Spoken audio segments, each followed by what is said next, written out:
Hello বন্ধুরা, আমাকে একটি কথা কমেন্ট করে সবাই জানাবে কে কে বাইরে থাকে এবং বন্ধুদের সঙ্গে রুম শেয়ার করে থাকে এবং নিজেদের হাতে রান্না করো। এটি কিন্তু প্রত্যেক বন্ধুরা তোমাদের কাছে রিকোয়েস্ট রইল, কমেন্ট করে জানাবে। নমস্কার, আমি পূর্ণ। আজকের দিনে ডিমের ঝোল হয়েছিল। রান্নার দায়িত্বটা দিয়েছিল আমাকে। তার জন্য ডিমগুলি ফ্রাই করে একটি থালার মধ্যে সবগুলি তুলে রেখে দিলাম। সেই কড়ায় আর একটু তেল ছিল, তার মধ্যে তেল অ্যাড করে দিলাম।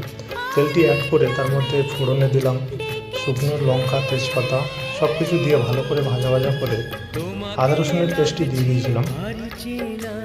আদা রসুনের পেস্টটি দিয়ে সেটিকে ভালোভাবে ফ্রাই করতে লাগলাম, কেননা আদা রসুনের গন্ধ থাকলে তরকারিটা তত একটা ভালো থাকে না। তোমরা তো সবাই জানো এই কথাটি। তার জন্য ভালো করে ভাজা ভাজা করছিলাম আদা রসুনের পেস্টটিকে।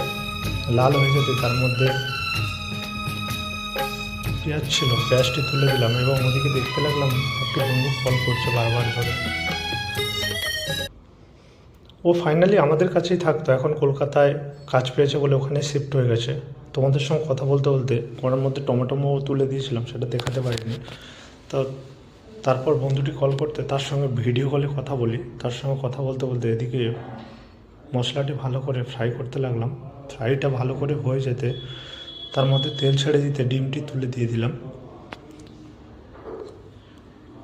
ডিমটি তুলে দিয়ে ভালো করে নাড়াচাড়া করে নিয়েছিলাম।